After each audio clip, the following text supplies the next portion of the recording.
À cette 22e édition du Mondial de foot, grandissimes sont les ambitions des sélections africaines. Moi, je suis un grand rêveur. Je ne vais pas au Qatar pour sortir au premier tour. Si les autres peuvent gagner, pourquoi pas non? On n'ira pas au Qatar en balade. Nos aînés, nos parents nous ont montré le chemin.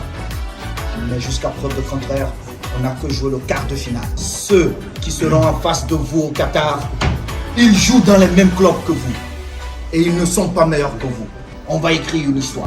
Pour réaliser ce vœu, cet objectif extraordinaire, il faudra nécessairement un très haut niveau de performance sportive. Et pas seulement, il faudra aussi un peu de jujube. Oui, je suis très sérieux. Le Bonas focus sur les porte-bonheurs des 5 pays africains qui jouent la Coupe du Monde de football Qatar 2022. Ce dont je vous parle n'a rien à voir avec le maraboutage au sujet duquel Paul Pogba a bouffé 1001 tontines sur la toile. Ça n'a non plus aucun lien avec les sacrifices dont on a souvent parlé dans le football africain concernant les joueurs et les sélections qui feraient des rites incroyables à la veille des grands rendez-vous sportifs. Non, je ne vous parle pas non plus des fameux perce-gaules qu'on a tous utilisés au quartier pour fragiliser les buts de l'adversaire.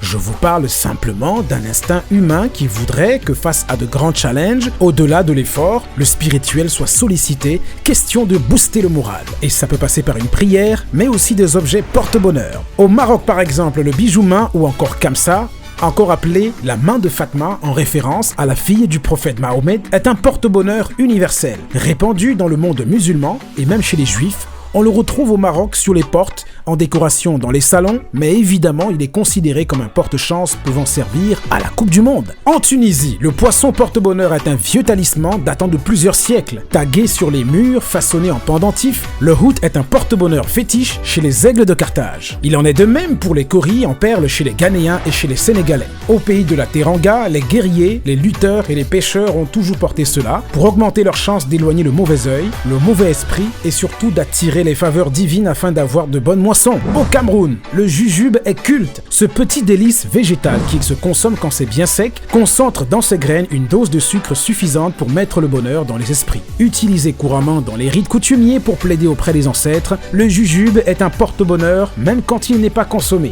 Les connaisseurs l'emportent pour un rendez-vous d'affaires, un voyage, une demande de visa, un premier rendez-vous, oui je vous le dis, pour un match de foot, surtout quand il s'agit de la plus grande fête mondiale du sport le plus populaire de la planète. Alors pour espérer retrouver le niveau de 1990 et même faire mieux, j'espère que Samuel Eto'o et le staff des Lions Indomptables ont chacun son jujube, j'espère que chacun des supporters ou influenceurs a son jujube dans sa poche, son soutien-gorge, sa valise, ses cheveux et même tous les Camerounais au Qatar ou pas doivent porter leur jujube afin d'éloigner les mauvais yeux des Ivoiriens ou encore des Algériens.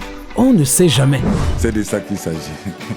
Et pour regarder le match, pas besoin de manger le jujube, il suffit d'avoir votre abonnement Canal+ Cameroun. Le décodeur est d'ailleurs à 5000 francs. Alors vous mettez CR TV Sport, Canal 305 des bouquets Canal+ Afrique et vous voilà projeté au Qatar en HD. N'oubliez pas de suivre chaque soir les grandes bouches pour les débriefs sur Canal+ Sport 1.